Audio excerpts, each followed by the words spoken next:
Coming up on today's show, rich guys are arguing about video games again. Cyberpunk 2077 has announced their expansion, and there's new Pokemon details.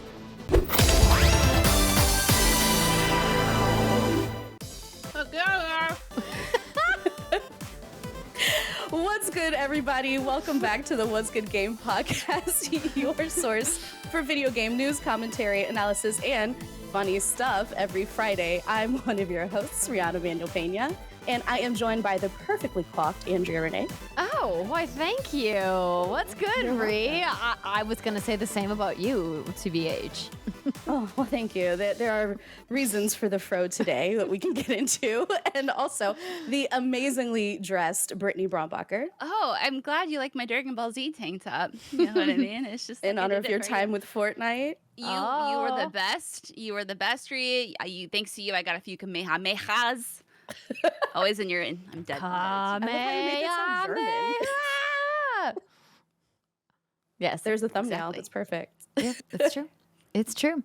Welcome to the show, everybody, and thank you for that introduction, Riana. We want to also thank this month's Patreon producers, Chewy's Godson, Alex Rigopulos, Faris Attieh, and Justin Foshee. Don't worry, I didn't forget you, Punkdefied. Thank you to one, and thank you to all. We appreciate your support.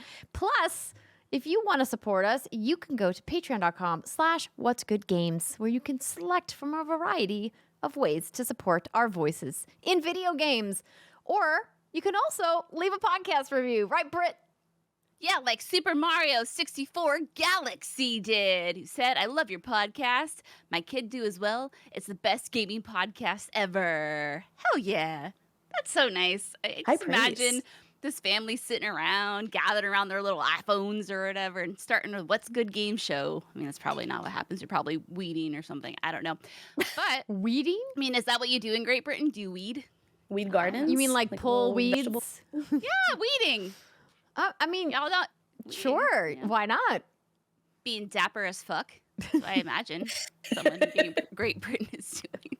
Also, Tyler Tokes also left us a very kind review. Said, they make me laugh out loud and they don't take things too seriously. To that, I say, good. That's a good thing. We want to make people laugh. Exactly. Today's show composed right now. Well, do we seem composed? Does it seem like we've had an hour of troubleshooting? I mean, I was just going to not mention that we had severe technical difficulties leading up to the start of this episode, but, it's out there now. Hey, man. That's how the sausage is made or whatever. I was telling Ree while you were taking a quick break before we restarted the podcast that we haven't had a derailment like we did technically for quite some time. So it's like, like the old days. We were due. Yeah, we were due. We were due. Yeah. Today's show is also brought to you by MeUndies, HelloFresh, and Shopify, but we'll tell you more about them later. Let's jump into the news. Up first, Phantom Liberty is the new expansion coming for Cyberpunk 2077, and apparently the only expansion coming for Cyberpunk 2077. So this write-up comes from Polygon. Fans of Cyberpunk 2077, I guess take a drink every time I say that, were ecstatic following the release of the teaser trailer for Phantom Liberty, the long-awaited first expansion to the 2020 first-person action role-playing game that was announced back in April. So I guess technically this isn't like news that the expansion exists. We just, got a teaser with some more details about it. And they confirmed that, yes, it is going to be the only expansion for Cyberpunk 2077. Yeah. I don't know if I'm like mad about that or I'm like, that's fine. Yeah, that's fine. I think that's where I'm at. I'm excited to go back to Cyberpunk. I enjoyed my time with it. I think I was, we were both very pregnant at the time, so it's kind of all a blur. But again, I remember how things made me feel. And I remember it made me feel good. I liked being in that universe, exploring the different districts. I thought the quest writing was excellent. I liked the actors in it. The story took some weird twists and turns, but that's just the way it goes. And yeah, I mean, I'm excited for a reason to come back. But, I think, this is just one of those situations where you just kind of got to put out an expansion, call it good, and then keep it moving. Unfortunately, I think that this game has just had a rough a rough legacy. But all that said, despite the multiplayer being canceled that we were all looking forward to, despite the fact it was pulled from Sony's store, the fact that CDPR stock fell, it still sold 18 million copies, right? Yeah. So, like, it's doing fine. And according to their yearly revenues report that they published this week, their revenue was up year over year, even with all of the issues that they had. So See? People are buying it and excited and clearly want more from the game. And I saw some people characterizing the announcement of there being only one expansion as this big dramatic thing when The Witcher 3 had 2 expansions. It's not like they put out like 5 or 6 major pieces of DLC. They put out 2 really meaty expansions, and now Cyberpunk's just getting expansions. Yeah. Just getting 1. And so I'm like, that seems right for a new IP because they clearly need to focus on what's coming next for The Witcher, which they confirmed is in development. The Witcher 4, very colloquially we're calling. And we don't know when that game is going to be released, but we know that they've already announced that they're partnering with Unreal Engine and Epic Games for the next installment in that franchise. And of course, we've got the Netflix series, both for The Witcher and Cyberpunk Edge Runners, which is out this week. I have to say the trailers for that are bonkers.net. Dude, I watched the Not Safe for Work trailer, the Netflix trailer. Oh, yeah. There's some nice raunchy shit in that trailer. I did too. That's the kind of stuff. Yeah, I mean, looks good. Come on, listen. You see a Not Safe for Work tag, and you're like, okay. Oh, I gotta click on it. Oh, yeah. I'm low key just saying this so when Andrea looks at our YouTube search history, she won't be like, oh, what's Brittany looking at on our YouTube account? But it'll be like really watched multiple times because clearly you and I both watched it, and then we were like, wait a minute, what was happening? Because Trigger, no, I did, literally, yes. So Trigger, as an anime and animation studio, is known for their like bombastic, fast-paced style, and this trailer is no exception. And it's a lot of like, wait, what did I just see? And you're like, frame by frame, you're like, whoa, that got really intense. Wow, there's people all over my body, and they're naked. And it's from a first-person perspective. But, I mean, that's what you'd expect from a cyberpunk anime. Anything cyberpunk. Like, it's a very adult-themed video game. There's lots of lovely, fun shenanigans you can get up to, but it should only be taken under as an adult. But, yeah, like, this is, and I don't know if we talked about this. I can't remember shit anymore. But the fact that it's only coming to PS5, Xbox Series S, X, PC, and Stadia. I think it makes a lot of sense to me that it would just come into those platforms. Obviously, the YouTube videos are out there in case you've forgotten the clusterfuck, shall we call it? That were some of the older versions. Broken. Yeah. It's like, again, Cyberpunk wasn't a failure. I think as people who just followed it from the beginning, witnessed all the hype, and this might be part of the reason why some folks are mad about the one expansion. We had promises of multiplayer, promises of this, that, the other. And things happen, and we don't need to kick that dead roach. Haha, see what I did there? Which a reference, the horse's name is Roach, for those of you who don't know. Wait, but you also want to talk about the Roach race footage, right? I do want to talk about that, too. Yeah. Or do you want to talk about The Witcher 3? I want to talk about everything. Let's just talk about the Roach race. This is just a fun new thing that is being thrown into Cyberpunk, and it's like is it being thrown into Cyberpunk? Is that what's going on with it? I just saw the footage. Yeah, it's coming in the update. Okay, I saw the footage, and I just assumed it was like some iOS game. I was like, that's ballsy as hell. But no, it's Roach Race. So Roach is Geralt's horse, and you have little Geralt following Roach, who's trying to obviously escape from Geralt for whatever reason, who knows. And it's a little runner game, and I think it just looks really cute, and I'm happy stupid things like this exist. And he's like running on his friend. You know what it reminds me of is the Horse Prince game. That's what where you get to marry a horse and bang a horse. Nice. Actually, has nothing to do with those games. Have nothing to do with one another. I don't know why I said that. No. So this is just a mini game inside an arcade cabinet inside the world of Night City inside Cyberpunk 2077. Fun. Yeah. Honestly, I'm here for arcade cabinets inside first-person games. They're often great. Yeah. Even the one in Stardew Valley is great. Not a first-person game. Not a first-person game, but still. Doesn't mean it can't be great though. Yeah. And also, I just want to give props to CDPR too for the support they have given Cyberpunk. With this 1.6 patch, you do get new. I'm looking at a list here. You get new items from the anime, new weapons, new gigs. There's cross progression. Xbox Series S gets a performance mode patch. So they've done a lot to try to right their wrongs. And I know, Andrea, you were talking about maybe someday trying to play this for the first time, but it sounds like this might be a good opportunity to do that. Yeah, no, find the hours. I'm ready. Yeah, I have it installed. If you remember, I bought it on like 3 different platforms. Oh, yeah. Because we got codes from the team at CDPR, and then I was like, I think I was playing it on Xbox, and I was like, it's like definitely broken. I cannot play it. Too broken. And then I was like, okay, let me buy it on PlayStation 5. Broken. Still broken. Couldn't play it. And then I was like, let me try it on Stadia. Okay. Still broken. Couldn't play it. Oh, man. I was just on the struggle bus. So I was like, you know what? I'm just going to take a beat, set this aside. They clearly have some work to do on their console port.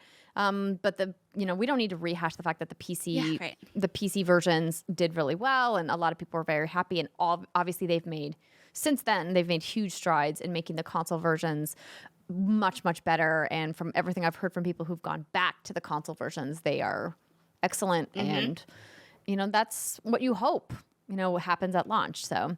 But the good news, I think, for their next release is that they have time to do the expansion and to get people back on board. And then they've changed engines for the next thing in The Witcher. But they have finally revealed that the Witcher 3 next-gen version is coming Q4 2022. So I didn't actually see a story about this. I saw it buried in their financial report, that there was a line that says the next generation consoles upgrade or update for The Witcher 3 is coming in Q4 2022. And I'm like, that seems like that's news that we should talk about. They didn't give a date, but that to me is exciting because I've been wanting to go back and finish those expansions. I never played through both of those expansions, and there is an argument to be made that Blood and Wine is maybe one of the best DLC expansions ever made? Question mark? Yeah, for sure. From what I've heard anyway, because obviously haven't finished it myself. Anywho, that's enough about CD Projekt Red. Let's move on to the next thing that Brittany is obsessed with. Oh, strap in, ladies. Andrea, just go to my full shot. It's gonna get real in the weeds here for probably the next 15 minutes. All right, ladies and gentlemen. So this comes from Polygon. We got some Pokemon news. I don't know if we knew this was coming, or if Nintendo just pulled one of their tried and true, like, yo, random ass fucking Wednesday. Here's some news about Pokemon.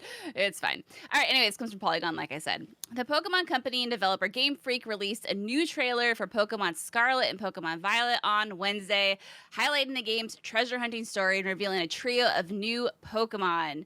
All right, so I'm just not even going to read the rest of this because I'm just going to go into my Brit notes that I took as I dissected these trailers. So the idea, the TLDR of what you got from this trailer is, it is like 3 minutes long or something. You are attending a school in the Paldea region, and they have this thing called the Treasure Hunt, which is considered like an independent study project. And you can find treasure through 3 different quest lines, which are all woven into your adventure. So the first quest line is face off against rebellious students on Starfield Street. And so the antagonist, or some of the antagonists in this game, is Team Star, okay, a bunch of rebellious little shits from high school. And they say, we burn too bright to even look at directly. I'm like, come on, that's so cheesy and stupid, but whatever. Just try not to get caught up on the little details. So Team Star apparently consists of several squads, and each one of them has their own leader. And when you approach a Team Star base, you have to defeat enough of the Grunts Pokemon, and then you'll be able to challenge their boss to a battle. So in this trailer, we saw the waifu boss of Team Star's fire crew. Her name is Mela, and I would bone her, just throwing that out there. So there's that. Makes me wonder if there's going to be, how many of these bases are there going to be? Because that could be kind of a whole new road to go down where you have all these different new trainers to fight and bosses to fight, which is cool. It'd be something kind of new to do. Wonderful. And then you have this bonkers ass, like, seek out the legendary Herba Mystica through the Path of Legend. So you'll help out an upperclassman and gifted cook named Arvin. And this poor sap, he just wants to find rare ingredients so he can make healthy recipes for Pokemon, which is, like, really wholesome, but okay, whatever. And so what you'll do is you're going to go find the layers of what are called Titan Pokemon, and you're going to defeat them and nab their Herba Mystica.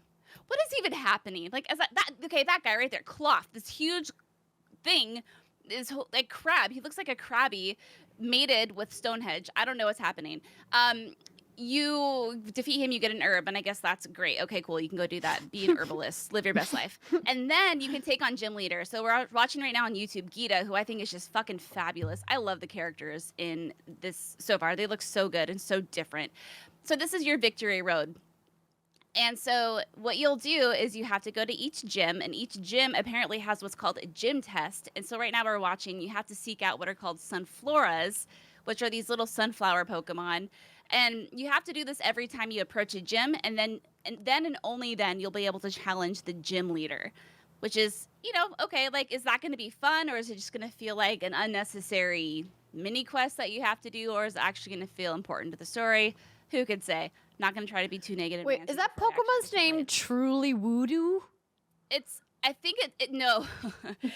Sudowoodo. And this is where it gets all fucked up. So that is Sudowoodo. And what you just saw was the grass gym leader, Bracius, who looks like a corpse, by the way. I don't know how that man's alive. He looks like he's been dead for a very long time. He uses something called a Terrajewel. There it is, truly Voodoo. Yeah, I think that might just be a name he's giving it. I don't know if the name actually changes. So what you're seeing, look at this tree shaking his little balls. Okay, yeah. So it's Sudowoodo. I think the trainer is just giving it like a little pet name in that moment. I think it's supposed to be cute banter, but so what he just did is use something called a Terrajewel, and this is all new to this game, and it terrestrializes, I think I said that right, a Pokemon, and turns them into huge, like, gemstones. And it's a whole new thing. Yeah, exactly, Andrea, exactly. I just sit here and I laugh. I'm like, what is even happening anymore? I don't know, but I can't get enough. I can't get enough. Okay, so there we go. See, look, there's your 3 starters. They're all getting terrestrializ, whatever the fudge you're gonna call it. And they turn into big gems. It looks like something you could put a sterling silver chain around and wear it around your neck, and woo, you got some bling. Like, I don't know what's that sounds like a good little spin-off storyline. I'd buy it. Hey. And so, okay, yeah, and it showed the gym thing. So, okay, so those are the 3 storylines, and we've known about 2 of them, but we finally just got the Herba Mystica one, and that's, that went a whole direction I didn't fucking see coming. But there it is. Okay, so cool. The other feature that they announced is the Let's Go feature and auto battles. And essentially, and I had to take this from the Pokemon website itself, you'll be walking around with your Pokemon and you'll be like, yo, Fuecoco, go off with your bad self. I'll see you in a minute. I don't know. You just send them on their own to go fight Pokemon and find items. It says the Pokemon you send out will independently pick up items in the area and even has auto battles with nearby Pokemon. And auto battles are a new way of battling that can be activated using the Let's Go feature. It'll send your Pokemon out to fight wild Pokemon, and you don't need to micromanage them or anything like that. So you just send them out in the field, and it sounds like they'll grind, they'll collect items for you, they'll return to you at some point. It says you can do what you want while your Pokemon are engaging in auto battles. Stay by its side to watch over it, or look for items nearby. Me, I'm just going to ditch their stupid ass. If they're smart enough to find their way home, cool, I'll see you at dinner. Otherwise, have fun being Pidgey food. You bitch. You're training a league of hoodlums to go beat up strangers and bring you back their stuff? Stuff is hard in Paldea, and you just hit the nail on the head. Absolutely. Oh my god. I'm going to start my own gang. Screw everyone else out there. Screw Team Star. Team Death Star. Let's go. Team Black Honestly, Hole. Pokemon is a lot darker than people give it credit for. Brian Shea and I had a conversation. Pokemon is dark. Pokemon out there will eat souls of children and shit. It's bad. Oh my god. It's messed up. Real talk. Anyway, so that's kind of the info we got. And then we got some shots of the different biomes, a whole bunch of shots of different world maps. And honestly, I'm so sad because I'm so excited for this. And why are you sad that you're excited? Andrea, you've been through this song and dance with me, baby girl, for 5 years now. I have. You know what? You're right. You're I'm right. a sucker. I'm hyped as I'm so stoked. This game's gonna come out, and I'm gonna try to I'm gonna try to remain optimistic. I'm gonna try to appreciate the new features that are being put forth, and that's what I'm gonna do. I just hope I don't get let down. That's what it comes down to. I don't want to be let down, but it's fine. I'm gonna have a great time. I'm really looking forward to this. Honestly, from what we've seen, it does look promising and it does look good. I just have such a complicated history with this franchise. I mean, like I said, most of the new characters, I think that their designs look fantastic, more diverse than anything I've seen in a while, and I want to bone most of them. I mean, that doesn't say much. I want to bone a lot of things in video games, but especially these Pokemon characters, you know, like, like Professor Turo, I think is his name. Oh, he can get it all day, every day. Let's go, Mr. Professor, sir. New Husbando? New husband. Oh, absolutely. Professor Turo, Turo. All right. Look him up.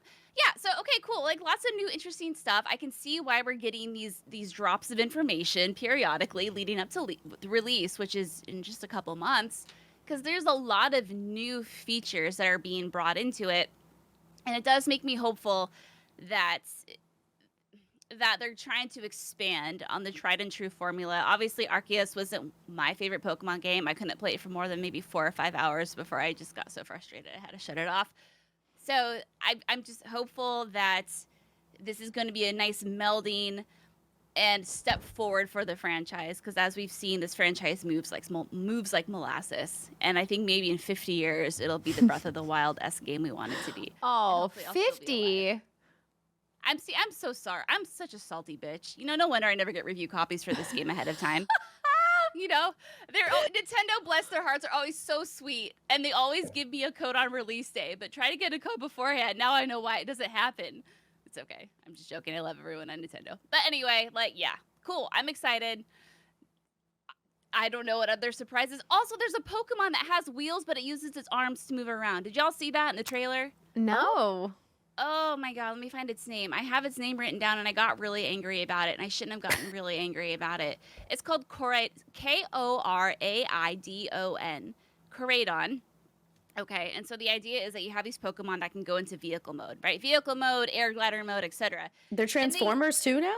Yeah, exactly. Yes, Ree. Yeah, they're Transformers they're like now. everything. And they went through the effort of designing this poor soul, this poor 4-legged Pokemon with wheels.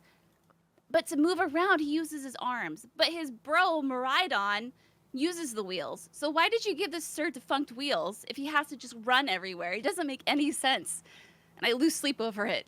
Do you think that they're trying to be inclusive by including a disabled Pokemon? That would be the fucking best answer they could come up with. And then I would just shut up and be like, Koraidon, you're my new bestie. That would be great, but otherwise it just seems my like gut really says weird. no, because I don't think. Like is that a serious question? No, I don't think they're just being weird. I don't think the philosophy in Japanese game developers is to think to include something like that, and that's not a dig. That's just like I just honestly don't think it's part of their workflow when they're doing production design. I would like it to be. I just don't think it is. But. That's like the first thing that came to mind for me was somebody in a wheelchair who uses their arms and not their wheels.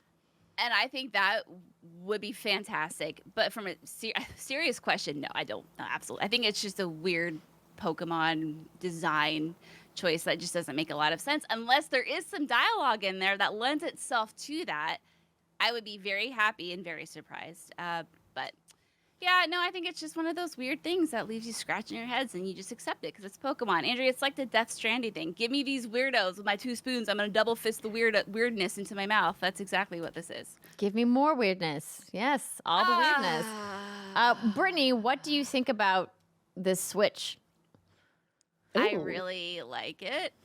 And I'm sad that I like it because I want it, but I don't need it. You know what I mean? It's one of those things I look at from afar and I'm like, that looks real pretty. I love the scarlet, the violet, that matte color. Looks real pretty. Mm-hmm. Even that Switch stock, the white with that splash of red and purple on it, like, it's real good. But what the fuck am I going to do with another Switch? There is a new Nintendo Switch OLED that is retailing for $359.99 to be released on November 4th for Pokemon Scarlet and Violet, and of course features Scarlet and Violet colors, as Brittany just described. And it's like you said, it's like, what am I going to do with another one? I mean, I don't this isn't blowing my skirt up, but I had to get your thoughts.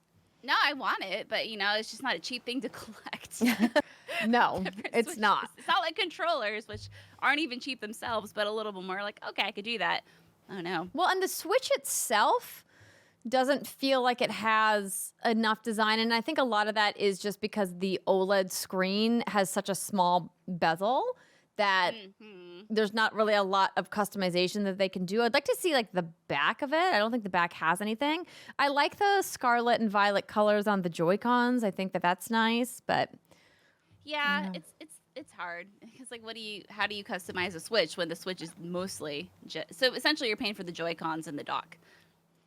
Yeah, That's what it is. Yeah. Yeah. That's what $360 plus tax for Joy-Cons and a dock. And the Switch itself, it's fine. Make Well, the dock viable separate. That'd be cool. Or make it That would be cool. a sticker.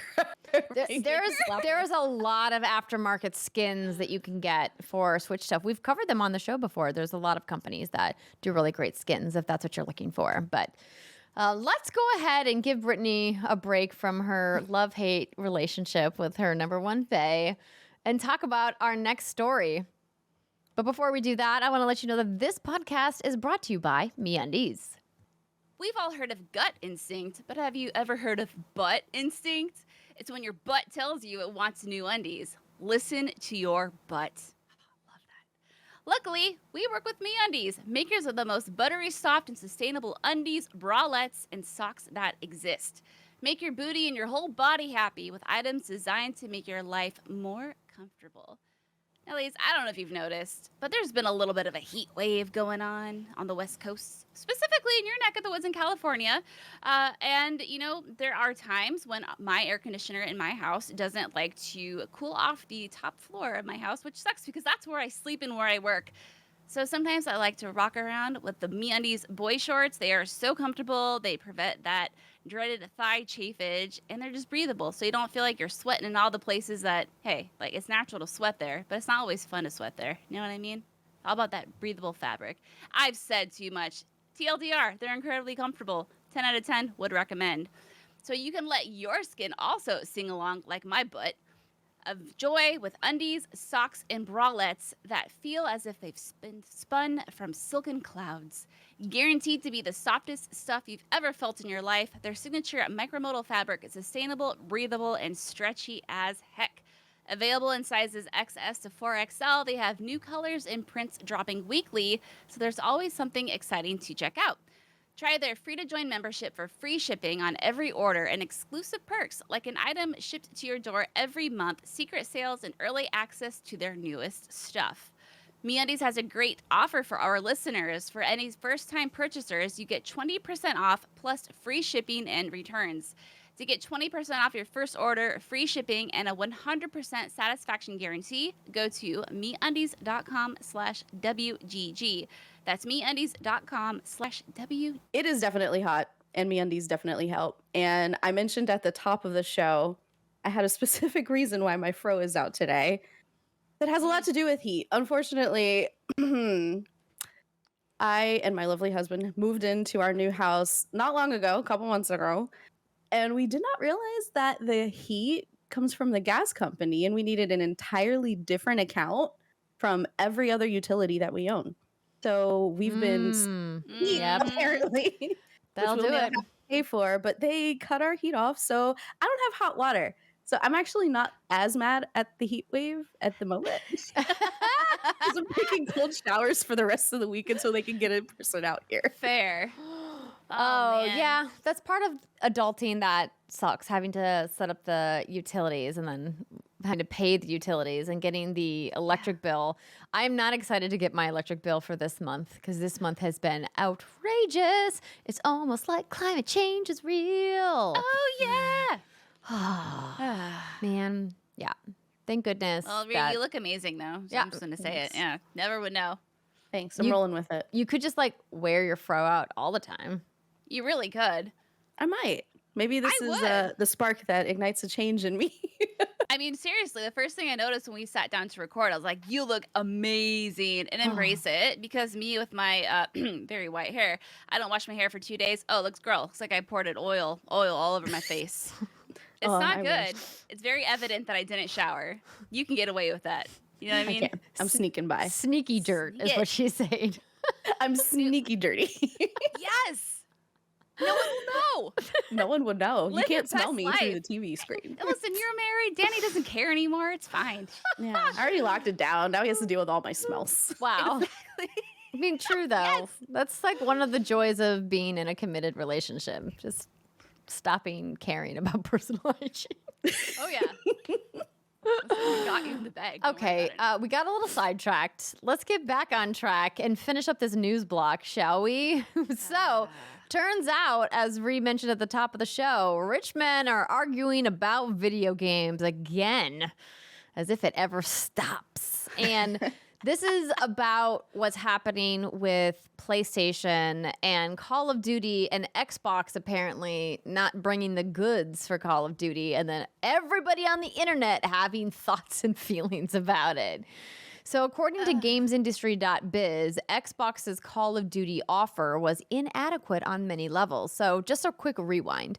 If y'all forgot, Xbox and Call of Duty used to be in an exclusive relationship where they would get the first 30 days of DLC content on Xbox's platform first, and then it would come to PlayStation and PC later.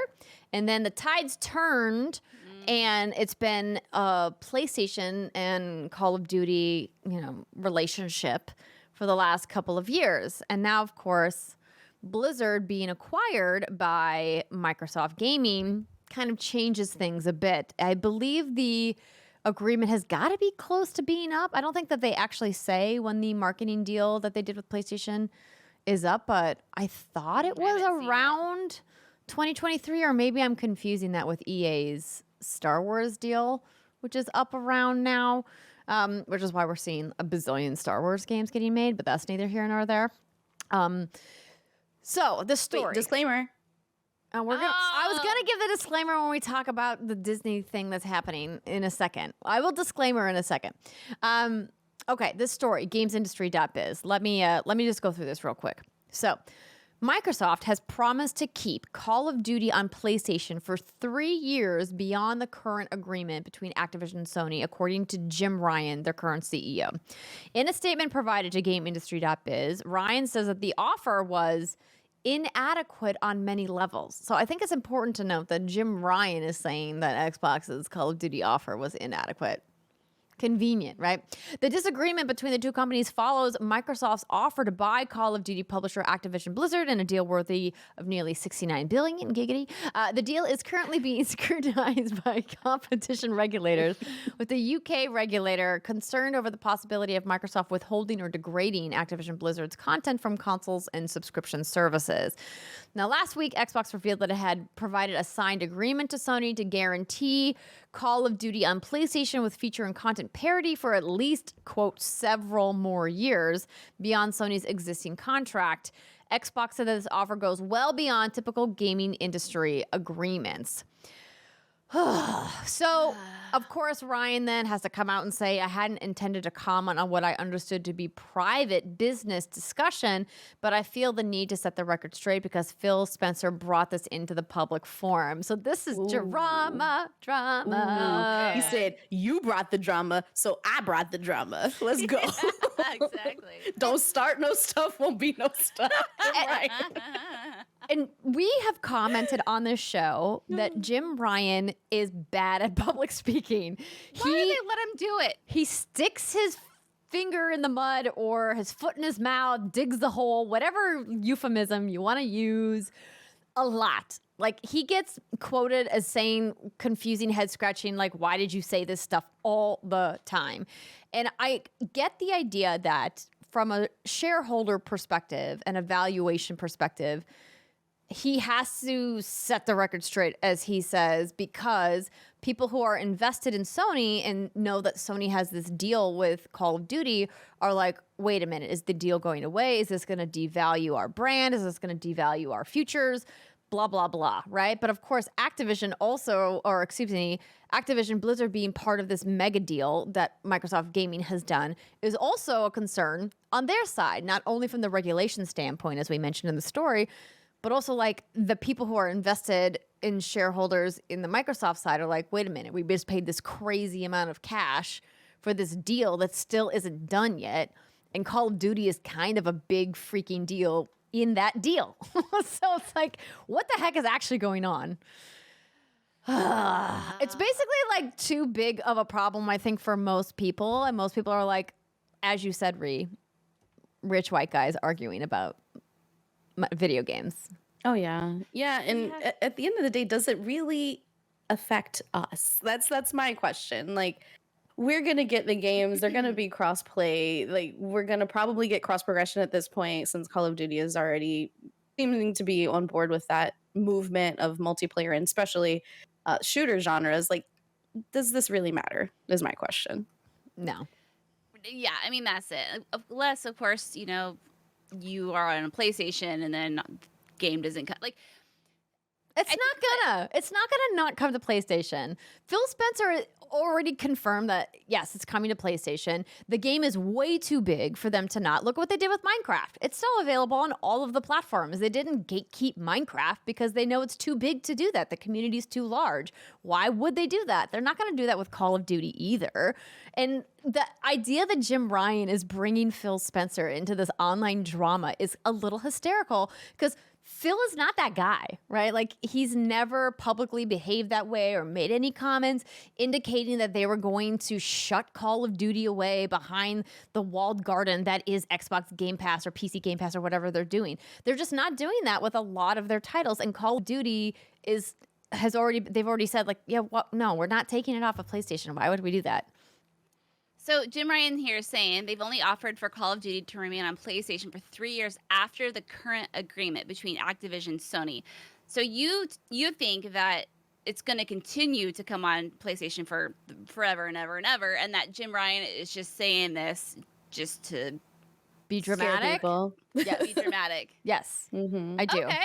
I do. Okay. And I know I got into a little trouble talking about how I thought they were going to do the same thing for Starfield, and I truly did. And I still, in my heart of hearts, believe that after timed exclusivity, Starfield will come to PlayStation eventually. I mean, whoever thought that we would see Sony first-party games on PC, but here we are. And now, apparently, Death Stranding is in Xbox or is in PC Game Pass. So, like, anything is freaking possible. I don't think that it makes financial business sense for them to keep the number one video game in the world off of the number one video game platform for consoles in the world. Like, that seems like a bad call. I mean, it does, but this is such a specific statement, right? Because he's flat out saying after this agreement, they only offered it to remain on PlayStation for 3 more years. So do you think, like, there's some? I'm just really curious because this to me feels pretty cut and dry. So you think there's just some, like, behind the scenes chatter going on? This is like an old agreement, or do you think Xbox has yet to acquiesce to this? Like, what does Andrea think's happening? I think that the money is not where PlayStation wants it to be. As Jim Ryan said, it's inadequate. And Xbox is saying, we get to play hardball now because we have the right to play hardball. And you guys can either agree to our deal or not. And Jim Ryan doesn't want to look like the bad guy, of course. And so he's like, it's Xbox's fault. They're the ones that's going to be withholding it because they didn't give us an adequate deal for the game. And I'm just like, can y'all just, like, calm the fuck down? You'll be fine. Everything will be fine. You'll work it out. But as Jim mentioned in this story, it's a private business deal. And, like, normally this type of stuff, like you said, we don't hear about it. It doesn't get into the news because these kinds of negotiations happen every day and they get contentious, you know, like, they're tough. But I don't think that this deal is not going to get done is my like pretty strong gut feeling. That I don't think that there's going to be a deal so sour that Call of Duty stops getting published on PlayStation platforms. Like, that to me seems absolutely ludicrous. Could you imagine, though? No, I can't. I literally cannot imagine. Oh, I mean, here's the thing, though. With all these acquisitions, like, it's going to be... I wish we could fast forward to about 5 years in the future and just kind of see what has changed and how the landscape has changed. Because of these acquisitions and everyone's acquiring, you know, these gigantic publishers and developers with these amazing IPs, right now we can't imagine that, but I think that could be the future, though. It was just going to take a few people to make those steps and to prove that it can be a worthwhile business model, and then it happens. We'll see. We'll see. We'll see. But either way, yeah, like this is just a fucking funny ass article. But I was like, Jim Ryan, why do people let him talk? Why do people let him do this? And I think what would have, and Andrea's right. Like, you have to appear to be like, I'm the big tough guy. I have to defend everything. What I would have loved to have seen from this, and again, like I was approaching this from the angle that Jim Ryan was saying, they only want 3 years after the agreement, and then we're not going to have Call of Duty. It would have been refreshing to see something like, but with Bungie and Destiny, or maybe we can, I don't know, use some sort of creativity, make some fucking bomb-ass shit, excuse the swearing, and compete. But nothing really can compete with Call of Duty. I don't know. I'm just sick of it. I'm just sick of the drama. It's interesting and we have to talk about it, but it's such a stupid thing at the end of the day. It's just video games. Yeah, I mean, I could see if the roles were reversed because of the way Sony is controlling their IPs and their first-party games and the way Xbox is doing the same with theirs.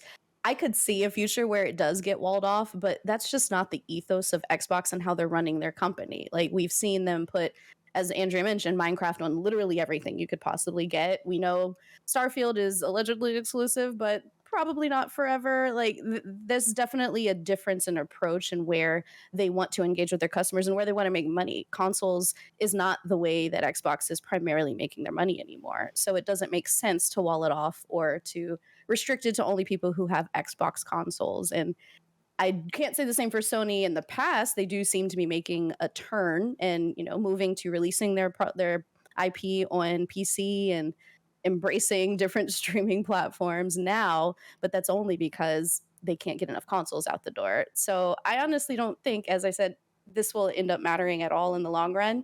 At best, it's probably one side trying to force the hand of the other into a better deal, but the deal will still end up going through. Mm-hmm. This video game industry, man. Drama. Hold on to your butts. Drama indeed.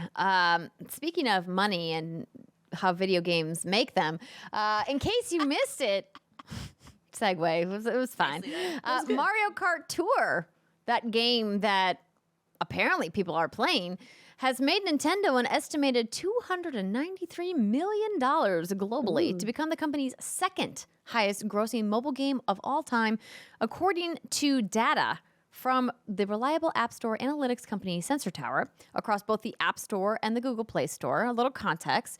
The highest grossing mobile game, of course, though, is the horny casino Fire Emblem Heroes, which has an estimated lifetime revenue of $1 billion. Mario Kart Tour exceeds the revenue from Animal Crossing Pocket Camp and from Dragalia Lost, both of which include Gosha elements. So the story came out because there was news that Nintendo is removing the Gosha elements from Mario Kart Tour and replacing them with rotating content that you can just buy instead of these randomized loot boxes, which of course, are nefariously terrible. And I want to just put it into context because, no shame, $293 million, that's a lot of money. But the top grossing apps are making upwards of $1 billion. So the number one grossing app, PUBG Mobile, at over $2 billion. Another game is Honor of Kings at 1.6, Genshin Impact at 1.3 billion. Pokemon Go still hanging in there with $904 million.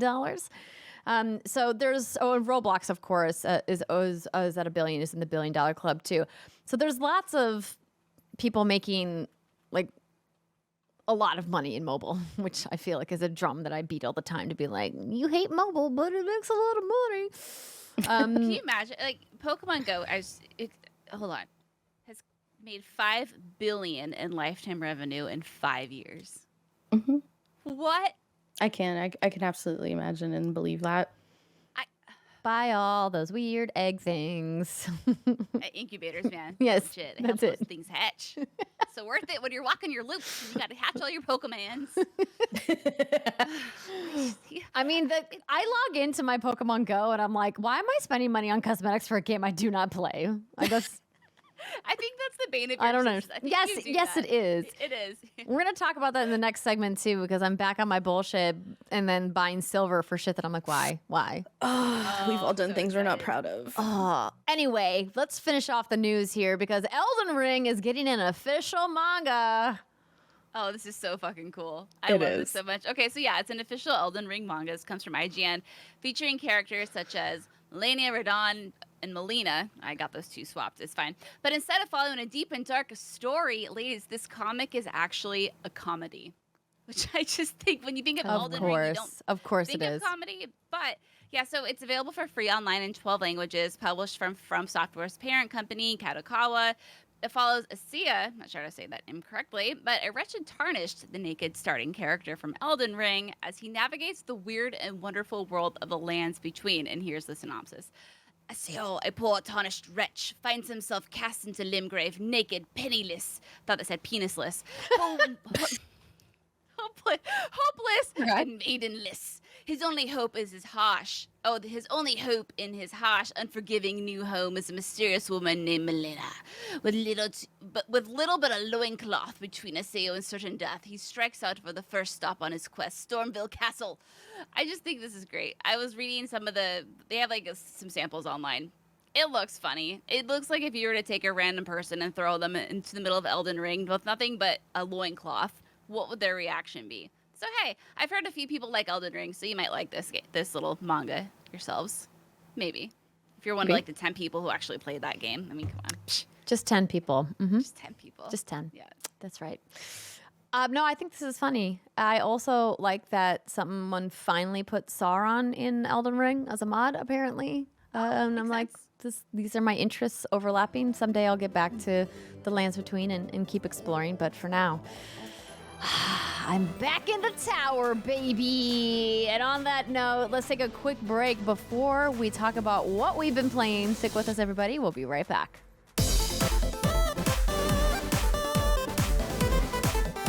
Welcome back, ladies and gentlemen, to the second segment of the What's Good Games podcast, where we talk about what we've been playing and any preview events we've been to. But first, I want to let you know that this segment is brought to you by HelloFresh. So with HelloFresh, you get farm-fresh, pre-portioned ingredients and seasonal recipes delivered right to your doorstep. Skip trips to the grocery store and count on HelloFresh to make home cooking easy, fun, and affordable. And that's why, friends, it's America's #1 meal kit. Now more than ever, we're all looking for ways to save some money. In fact, HelloFresh is 25% less expensive than takeout and is even cheaper than grocery shopping as well. Enjoy the freshest fall flavors. Every HelloFresh recipe includes ripe, just-picked produce that travels from the farm to your door in less than a week. Plus, HelloFresh isn't just for dinners. Shop HelloFresh Market for quick breakfasts, wholesome snacks, and even desserts. You'll find everything you need to satisfy your cravings without stepping foot in the grocery store or mini-mart. So one of our favorite meals ever at the Demers Brombacher household is the peppercorn steak. And let me tell you something. Jason's never really been someone who's been very excited about food. He has said in the past, and I quote, if I could just take a pill to sustain my life, I would. And I'm like, why would you do that when food is so delicious and tastes so wonderful? But there is a meal on HelloFresh. It's the peppercorn steak that he gets. And if I even try to sneak a piece of steak away from him, he noticed and he gets very upset with me. And that's how good this meal is. So all I'm saying is if you have picky eaters in your household, I guarantee there is something there in HelloFresh's rotating menu that you can find that would make them very, very happy. So if you want to try to make your loved ones happy with food and try America's #1 meal kit, go to HelloFresh.com/whatsgood16 and use code whatsgood16 for 16 free meals and across 7 boxes and 3 free gifts. To make sure they know What's Good Games sent you, make sure you go to HelloFresh.com/whatsgood16 and use whatsgood16 for 16 free meals across 7 boxes and 3 gifts. This episode of What's Good Games is also brought to you by Shopify. Have you been thinking about taking your online business to the next level? Well, Shopify gives entrepreneurs the resources once reserved for big business. So upstarts, startups, and established businesses alike can sell everywhere, synchronize online and in-person sales, and effortlessly stay informed. We love how Shopify has the tools and resources that make it easy for any business to succeed, from down the street to around the globe. Now, I'll admit, it was intimidating not knowing where to start when looking at ways to sell products online. I mean, when you Google search it, there's just so much to choose from. But Shopify made it super easy for our small business here at What's Good Games to get up and running in no time. And like ours, Shopify powers millions of businesses from first sale to full scale. You can reach customers online and across social networks with an ever-growing suite of channel integrations and apps, including Facebook, Instagram, TikTok, Pinterest, and more. Synchronize your online and in-person sales for easeability and gain insight as you grow with detailed reporting of conversion rates, profit margins, and beyond. You know me, I love a good data report. Shopify unlocks the opportunity for your business to get more people every day. In fact, every 28 seconds, an entrepreneur like you makes their first sale on Shopify. Go to shopify.com/whatsgood, all lowercase, for a free 14-day trial and get full access to Shopify's entire suite of features. Grow your business with Shopify today. Go to Shopify, that's shopify.com/whatsgood, all lowercase, don't forget, right now. That's shopify.com/whatsgood. Welcome back, everybody. It is the second segment of the What's Good Games podcast. This is where we burp and wear buffalo-flavored lip gloss, apparently. Oh, it burns. Girl, it burns. I was considering, like, literally wiping it off of my face because I don't think it's supposed to burn like this, but it burns. It looks good, but it burns. It looks great. It looks great. Like I said, it matches the shirt perfectly. It's really popping off. You know, I'll just keep it. It's for pain. You know, you can't look good and be comfortable at the same time. My grandma once told me. I was like, you know what, Grandma, you're right. So I will endure the pain. If you're wondering what the heck we're talking about, I have this Winky Lux Applebee's Saucy Gloss is what it's called. And I ordered all 4 flavors. This is Be My Honey Pepper. I think this is Get Me Hot Buffalo. I have Honey Barbecue Tea. Yeah, I got them all. This is the buffalo one, and I put it on. And great, but it really burns, and it never used to burn, and so I don't think it's supposed to do that.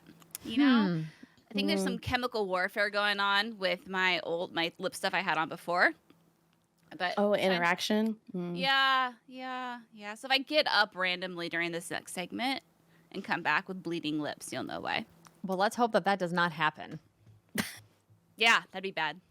Yeah, it would be. Yeah.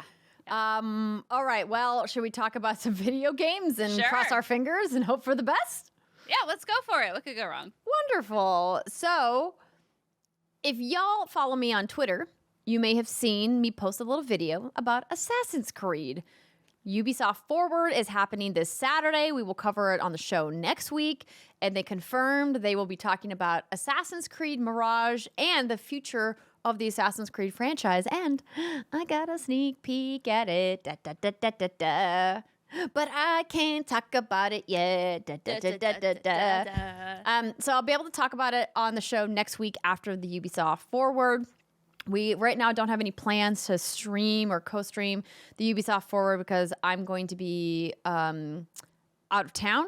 And if that changes, we'll let you know on Twitter. But we will definitely be covering all of the news.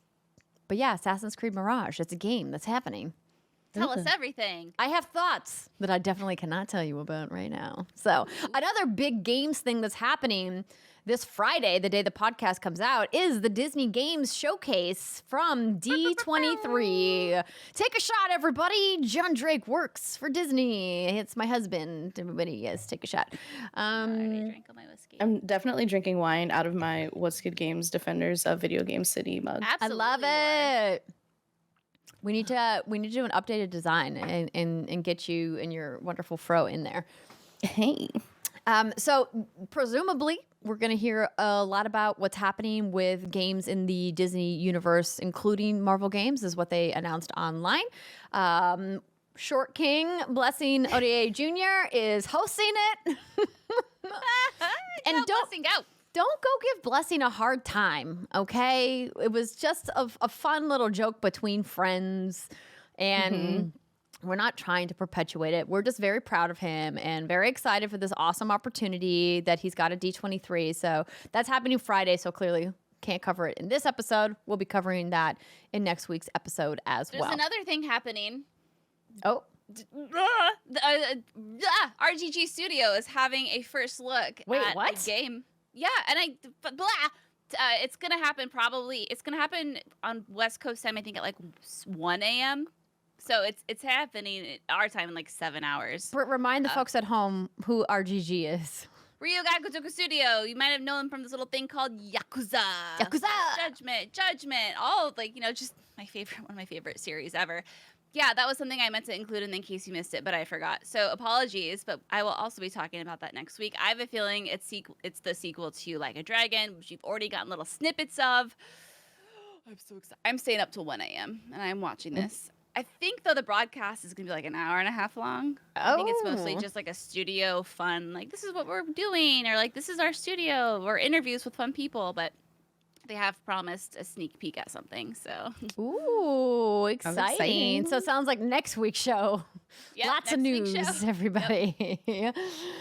But we have played some stuff for this week's show.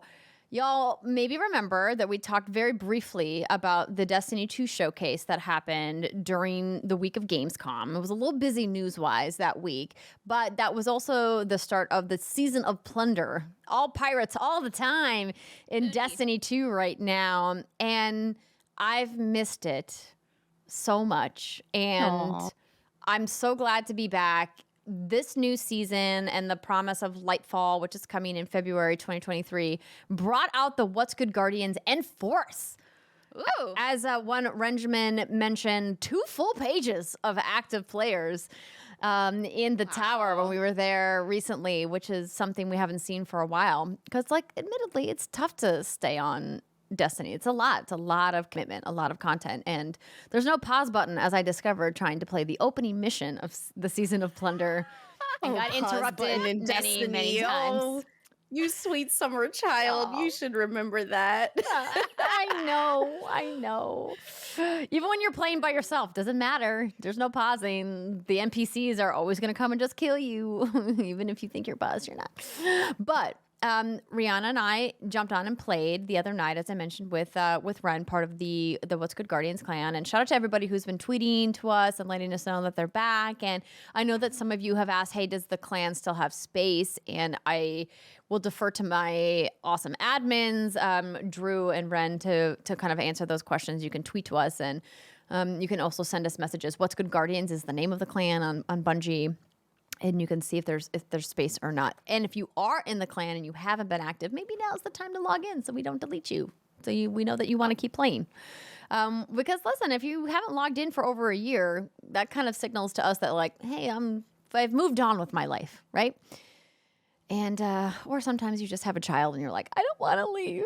Let me come back. Just log in. It hasn't been a year though. My gosh, can you imagine a year?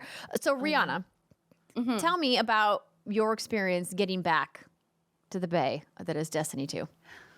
Well, I came in to Destiny 2 once again and was informed that I needed to buy all of the expansions that I have missed. So I purchased what was it? No. I think New Light, the Witch Queen, and Season of Plunder, and then I went ahead and pre-ordered New Light. So congratulations, you have all of my money, Benji. Good job. And then, of course, we unfortunately discovered that there are a few skins for different classes. I play a warlock. Unfortunately discovered. Unfortunately. And I, of course, had to buy all of the ones that were the shiniest because I play an Arc Warlock and they have to look shiny. So congratulations, you have about $50 worth of silver for me too. So good job. You did it. But all of the purchases aside, my time coming back to Destiny 2 has been a bit of a mixed bag. So I absolutely cannot understand what I'm supposed to do. And I think that is just a common theme with our time with Destiny 2, especially just because there is so much content in this game. Like if you were to come in and buy even like one or two of the expansions, or maybe even just the base game, there are hundreds and hundreds of hours worth of gameplay for you to experience, which is one of the beautiful things about Destiny 2. And all of it is good. The music is still great. The gunplay is still great. All of the skins are still so attractive that I have to spend money on them. And I cannot say that I didn't miss it. However, it has been hard. It's been really hard getting back. So, as I mentioned, I purchased the Witch Queen, and I needed the help of many people to understand what that means. So, shout out to, as you said, Benjamin, and also Caravate and Okayla for running me through the first few missions of Witch Queen. Thank you so much. We did on Legendary, and it was great. However, it's so hard to figure out where you're supposed to go. So, if you haven't touched Destiny in a little over a year, like Andrea and I, you're going to want to become best friends with your quest tab. It will help you figure out what you're supposed to do and the things that you need to do in order of the different expansions are top to bottom on your left-hand quest menu. Without getting too far into the weeds, that's probably as much as I can help you with. Obviously, I was like, that's already in the weeds. I was like, we're talking about where in the HUD the menu access is. It's hard. I mean, and it's a huge challenge. And, shout out to Bungie. I know they're doing their best and they've made many, many updates to the user interface and trying to add quality of life improvements and making it easier tutorials, like systems for people to get into the game later. But it is just a lot. And it's very easy to miss. Like, for instance, as you mentioned, Season of Plunder, the newest season, if you don't go to the helm and then open the treasure box that's actually in the spaceship, then you will miss all of the free updates, like all of the free guns and gear that you could get that's automatically at the base level. So you could have missed your Thunderlord that's at 1540. That's very in the weeds if you don't know what I'm talking about, but it is important if you do.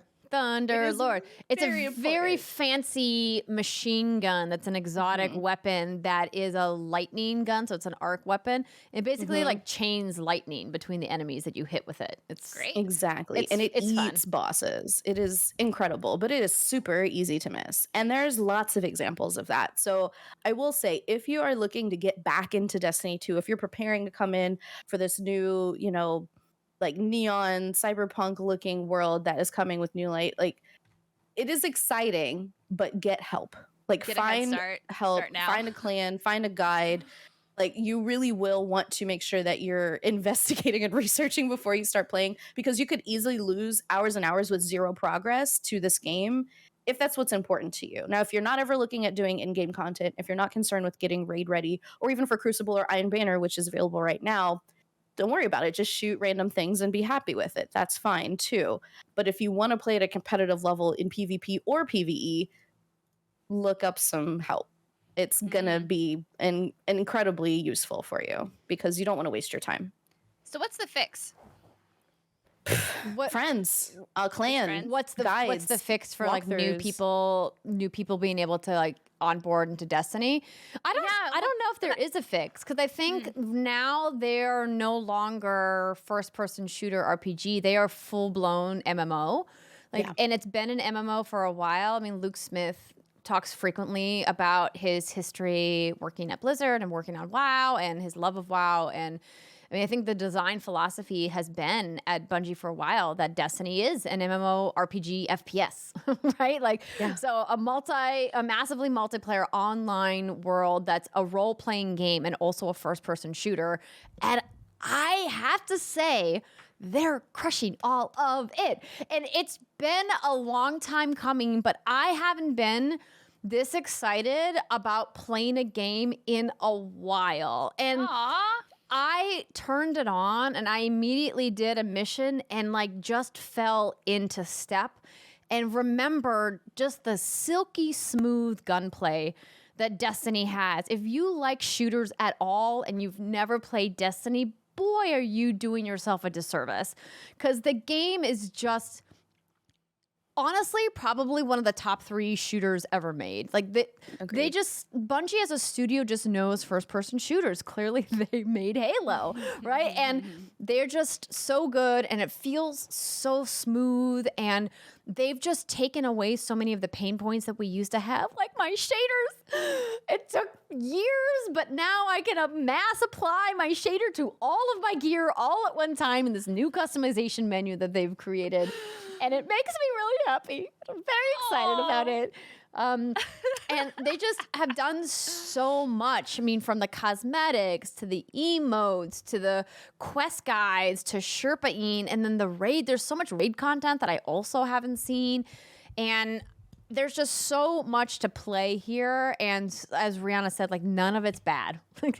Obviously, there's some content that I think is more successful than others and stuff I just like better, but none of it is bad and none of it's broken.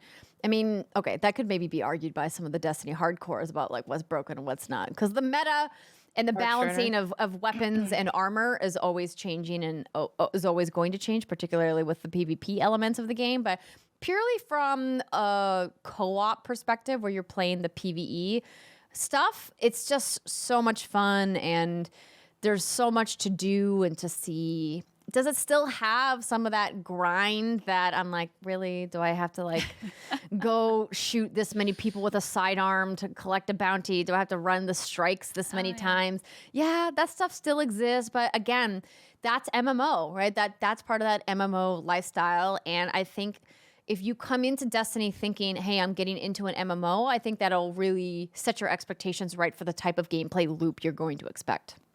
Absolutely. Quick correction, I keep calling it New Light. It's Lightfall. I keep getting the light things mixed up. But one thing I will say, I would really appreciate if Bungie could work on, and Bungie, from me to you, love you. Like, you're doing great, kids. Please, please, please let me make preset loadouts so that I can switch from PvE to Crucible to Iron Banner without going back into my vault and switching out every single gun that I've ever had. It's so time consuming. I just want to be able to switch like quickly and easily. Please, please, for the love of everything. And I know somebody in the comments is going to be like, but Rihanna, you can do that with a third party. Yes, there is tools available to do that stuff, but there's not native tools within the game. There are stuff that you can do with third-party apps and things like that for loadouts. But I'm with you that there needs to be. But I feel like you need to get your vault situation in check before you start complaining about loadouts. You don't need to bring that up. How many edge transits did you have in your vault again?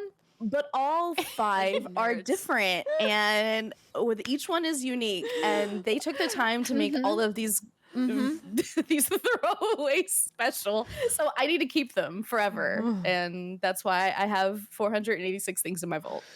Yikes. By the way, Brittany, the max you can hold is 500 things. So we're going to worry about that in the future. She's really towing that inventory. Wow. Wow, girl. Oh, my goodness. Every time Rahul gives me an edge transit, I think it's worthwhile, okay? When's the last time you actually used an edge transit in a mission? 2019? Oh. Girl, no. Get rid of them. Delete them. How dare you? And now I'm not kidding. Andrea, why'd you call her out like that? Because it needed to be done. It needed to be done. Ouch. Let her. She just wants to click all of her edge transits. I don't understand how. Well, there. Let a girl live her best life. Yeah, let me and my edge transits Brittany, live our best lives. Is a grenade? You have your trash panda tendencies. Like, I don't bother you about it, okay? I'm fully transparent about my trash panda tendencies, especially in Destiny. It is no secret. Anyone who ever watched me stream literally any game knows the moment I open my inventory, it's donezo. Spell wrong Britt teases me about it literally every time, but it's not unwarranted because I have a problem. All right? I get it. Hey. Oh, wow. Isn't that the first step? Edge transit problem. I would say if you have any weak ass edge transits, just get rid of that shit. They're all weak. That's the problem. Oh, okay. See, okay. Well, now I'm losing empathy and sympathy for you, sweetheart. Because why would you need weak ass edge transits? Even the weakest of guns deserve our love and respect. Wow. You edge transit apologist. Wow. I see what's going on here.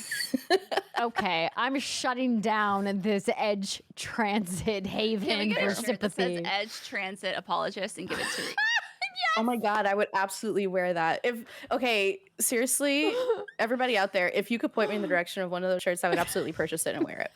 Someone design it, we'll Please. commission it, and it'll be great. And then I'll wear one too for you, Ree, to support your habit. Maybe I dissuade you from appreciate your you. habit. See, that's a true friend. An ally. Yeah, that's me. I think what we're trying to say is we missed it. We missed the camaraderie of our friends in the What's Good Guardians. We missed the fun times that we have together in these shared world spaces, and the fact that the game is cross-play and cross-progression, and they've added so many quality of life things. I mean, now is a great time to get back if you've been away. Obviously, the new cool Cyberpunk world, Lightfall, is coming next year, and the game, just is a ton of fun. It's just so much fun. I wish I had more time to play stuff like raids and things like that, but I am trying to manage my gaming balance between Destiny and other things that are clearly infringing on that, like Fortnite. I never thought that I'd be playing Fortnite like this, but dang. Why? Why did this happen to me? Oh, yes, This makes Rihanna. me so happy. It's you. It's you and Joey always being like, you jumping on a Fortnite? We'll give It's a always little a good time. We'll give a partial blame to Danny, but mostly to you and Joey. But yeah, it's fun. And you guys got Brittany to play, which was even more fun. I did. I blasted bitches. It was great. Thanks, Ree. You were good told me at how it. to play. Thanks. I lived. I think I'm gonna retire from Fortnite, but the fact that I can say I went out as Goku, which I paid for with credits from Andrea's account. Thank you, baby girl. You're welcome. And I blasted some people with a Kamehameha blast. I feel like that's a good way to retire for now, unless some other. Wait, didn't you buy Vegeta? Nah. Oh, did I get Vegeta? You got Vegeta. You didn't get You're right, Goku. I did. You're right. No, I did get Vegeta because I thought Vegeta. Look was at like me sillier. knowing the difference. Also, I'm really proud of you for saying it right. Thank you. Last time you called him Vegeta. I know. That's why I made a mental Vegeta. note to say it right this time. You're so good. You're so professional. Oh my trying. God. Look I'm at trying. you. But enough about Destiny and Fortnite, which has crossovers with each other, hilariously enough. Brittany, you decided to play a game, a spooky game. But before we talk about that, you also were at PAX. First off, congratulations on an amazing job interviewing Xbox's Matt Booty for Storytime. You crushed it on the big stage as if you weren't going to. Did you have fun when you were at the show? I did. Yeah. So it was kind of wild because I haven't been to any game event since 2020, PAX East. And I guess you don't quite realize how you settle into your little comfort zone until it was like, okay, hey, by the way, you're going to PAX and you're going to be around a whole bunch of people and you're going to host the keynote and you're going to play games, you're going to interview developers. And I had so much fun, but there was a shift in me that needed to happen because, I've been wearing pajama pants for 2.5 years. Like I haven't put on big girl clothes in a long ass time. And, to tap into. And I'll never forget, before the pandemic happened, Andrea and I had one of the busiest months planned ahead of us. I don't even remember what it was going to be. I just remember it was like... It was like 4 or 5 different preview events. Yeah. And then we had DICE and we had the Patreon shoot here in LA and... all kinds of stuff. Wild. Yeah, it was a lot. It's so, when you're in that mode, you're kind of settled in, but you get out of that mode after 2.5 years of not being in that mode. So it was so much fun, but it was kind of interesting to be like, oh yeah, this used to be my normal life way back in the day. And so it was kind of fun to kind of get back into that, even if it was only for a few days. So I was at PAX Thursday for rehearsals for the keynote. And then Friday, I saw a couple things. And then I went home Saturday morning. And that was my entire PAX event. And oh man, my ass was kicked. I was so tired when I got, maybe it was the hangover I had from doing too many whiskey shots with Steven Machuga from Stock Up. That could have been it. Machuga! I got to see Steven Machuga, Khalif Adams, Janet Garcia, Mary Kish. Just some of my favorite people in this industry and just have actual quality one-on-one time with these people. And that has always been the best part of PAX. Like, don't get me wrong, professional and career-wise, hosting the keynote was like a top-tier moment. But it's just the people of the industry that I've really missed, and just having those chats and that one-on-one time was just really special. So, oh, you mean this moment from the keynote? That moment from the keynote. Look at you really up there. Matt is such a great guy, and I'm really happy because he has so many fun stories and he has such a fun personality. And I'm happy I was able to do that with him, because I try to, ask about Fable and ask about some other things that, maybe I should. I appreciate you trying to sneak in some stuff underneath the Xbox radar. I mean, I tried, and there were a few articles written about Fable. So Xbox, you can pay me my commission now because I've gotten you some eyeballs. I get a commission based off that contract. No, I don't. I'm just making all that up. But yeah, no, it was a wonderful, lovely time. It was such an honor, and it was just so good. That part of it was incredibly fun. And then, like I said, there's the personal aspect of actually seeing the people that you love in the industry. And then actually going on the show floor was quite a trip. It was very empty. We did go so I ran into Mary outside of the show floor on Friday, and she was there with Simone, a lovely little bulldoggy friend, Frenchie bulldoggy friend, and we were able to get him onto the show floor. And so we just walked through the show with him, and everyone loved him. Everyone who saw him wanted to stop and pet him, and PAX needs dogs walking around going forward. I think it provides people a lot of comfort and just a lot of, feel good feelings. So that was so fun. And it was nice just to be able to walk around and see what was being shown. The only stuff I actually got to see, I only actually played two games when I was there from Skybound. And the one I did play is called WrestleQuest.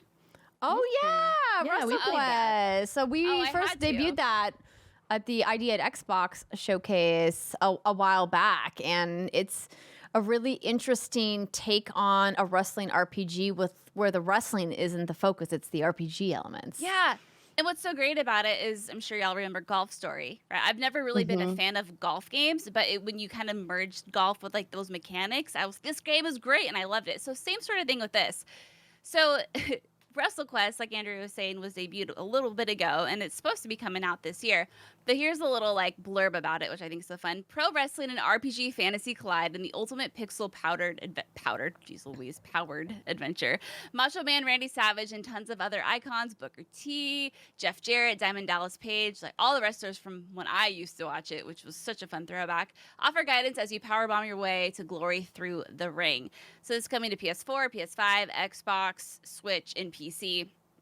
Developed on Mega Cat Studios, and you start out as this newbie wrestler named Randy Muchacho Man Santos, with hopes of becoming this legendary icon in the wrestling industry. But the twist is that Randy doesn't know that wrestling is, spoilers, scripted. He thinks it's all real. So that's really going to lend itself to the fun narrative throughout the game. And this game is going to be 40 to 50 hours long. It's not, right? It's not a short little 10-hour sprint. I was really surprised when I was told that. But I got to play it for, I'd say, maybe 35 minutes or so. But as I played, I thought this is a really well thought out, polished game with lots of moving pieces. So I could see this fitting that big of a time sink, which is really cool, actually. And it has this fun retro 80s to 90s feel to it. And it's all pixely. It looks like something out of a Super Nintendo game, which, again, I personally love. And you're going to meet a whole bunch of characters along the way. Well, it's an RPG, right? Of course. But what's cool about it is that they're not always normal, air quote, characters. Sometimes they'll be toys, or there'll be plushies or action figures. So it kind of has this childlike imagination behind it, it's just really fun and really cute to be in. It has, here we go, side missions, equipment, shops, crafting, treasure chests, mini games, and some of the mini games are pile driving, racing, kaiju gauntlets, pachinko. It's just, there's so much going on. I was really surprised by all the content that was in here.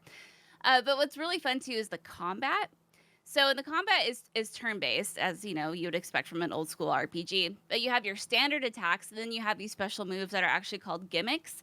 And some of the names are South of the Border Stunner, like the Cold Zone Stunner, Burrito Body Slam, Lunchbox Jimmy, where you smack someone with a taco, which I think is just kind of like a fun. I mean, I've never slapped someone with a taco before, but how does one exactly slap someone with a taco?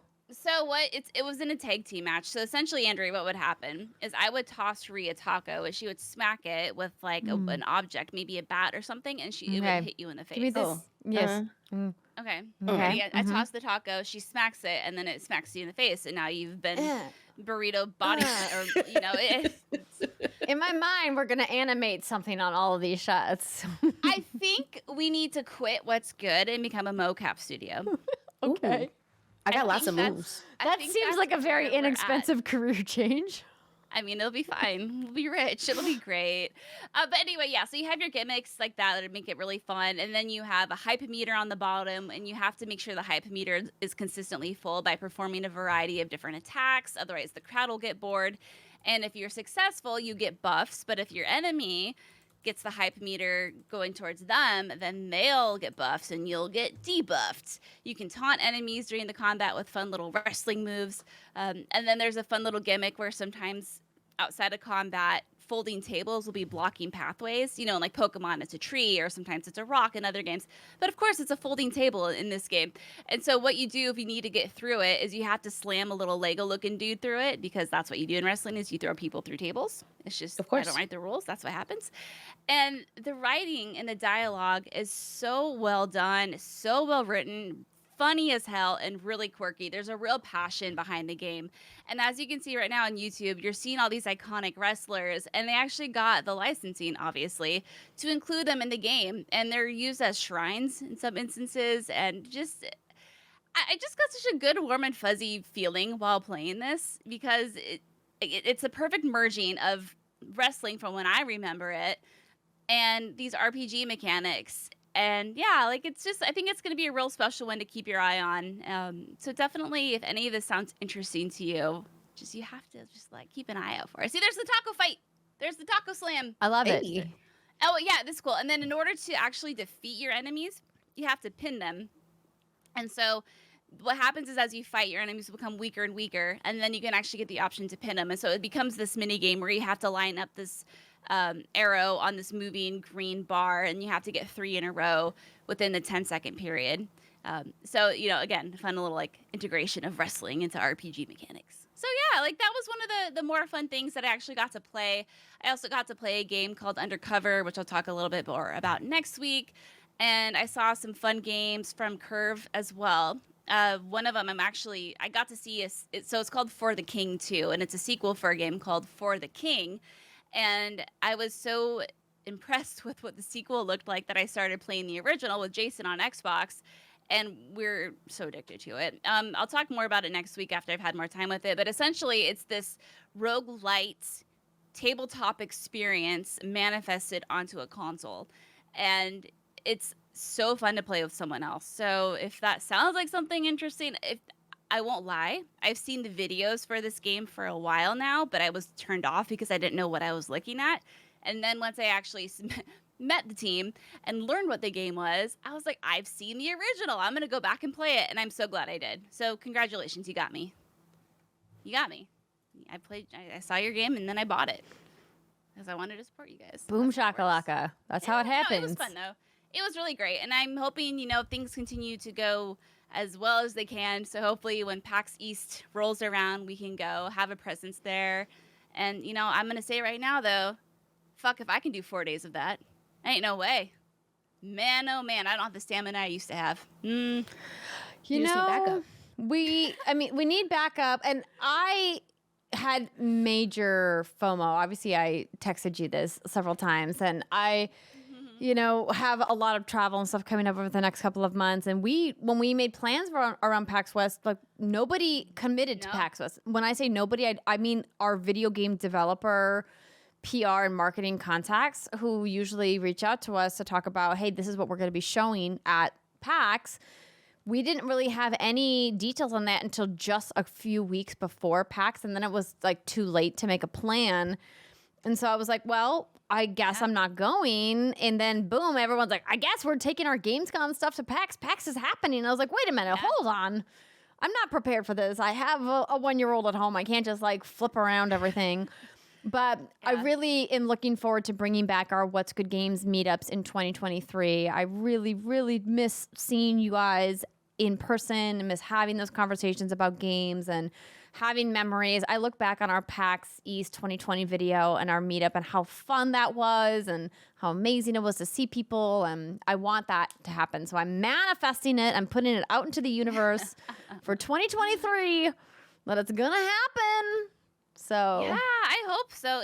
It felt so good. And I left, like I said, Saturday morning, but the line to get, your badge was out the Sheraton, down the block, all the way to the convention center. And from the photos I saw, it looked pretty packed. So, yeah, masks were required and, you had to get a negative COVID test or show your COVID vaccination record to get, and you got these like tight ass wristbands on your. Same thing at Comic-Con. We had to go get a separate COVID wristband before you could even pick up your credentials. So they wouldn't even let you in to pick up your Comic-Con badge until you got your COVID protocol with vaccine and test cleared. And did they make them in the same spot? No, of course they didn't. So I don't know. PAX at least had it in the same area, like that's general good. Location, which is really great. Yeah, like I said, it was just an honor to do the keynote. It was just a blast to see people, just reconnect with folks, and just have, like you said, Andrea, some of those conversations and get to talk about video games and be around that energy was really refreshing. And shout out to my husband who was on single dad duty for almost 3 days. God bless you, Jason, for doing the Lord's work. Yeah. Hanging out, just the bros at home. Oh yeah, him, Reb, and the baby, man. They hung out.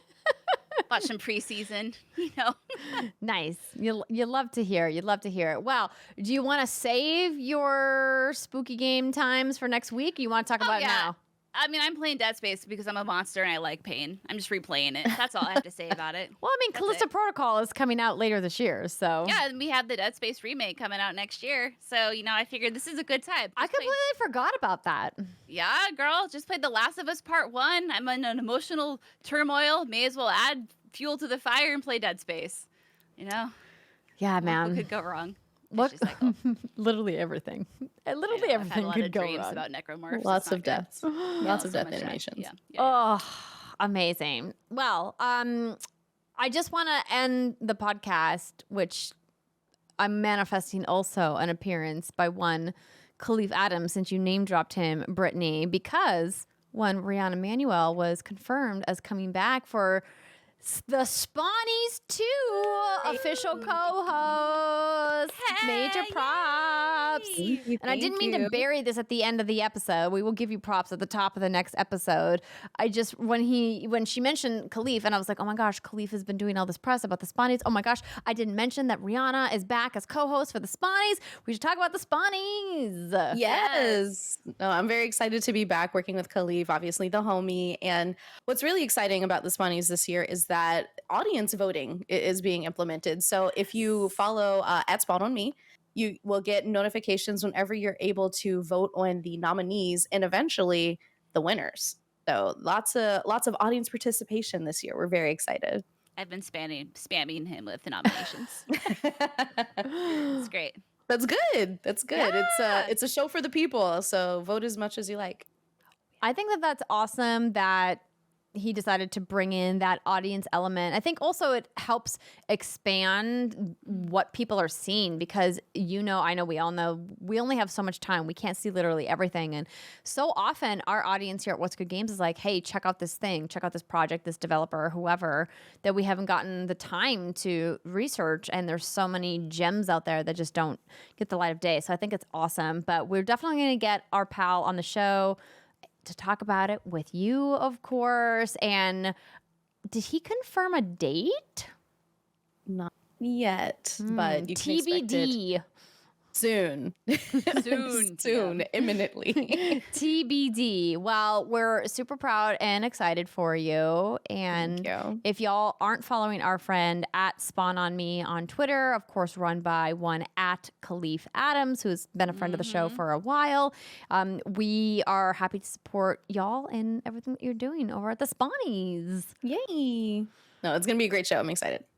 Wonderful. Well, I'm excited to get back to some destiny.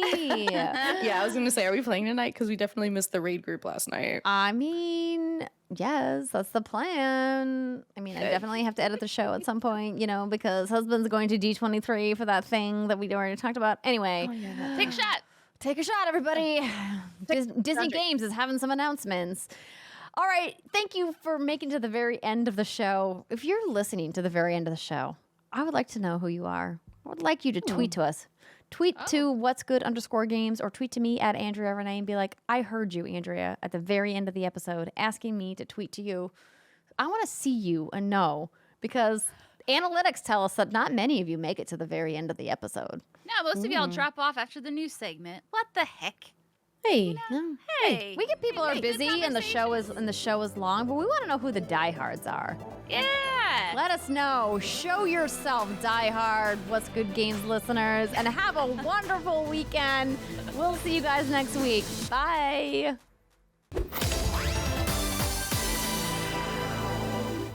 get your burps out, Britt. Okay, good.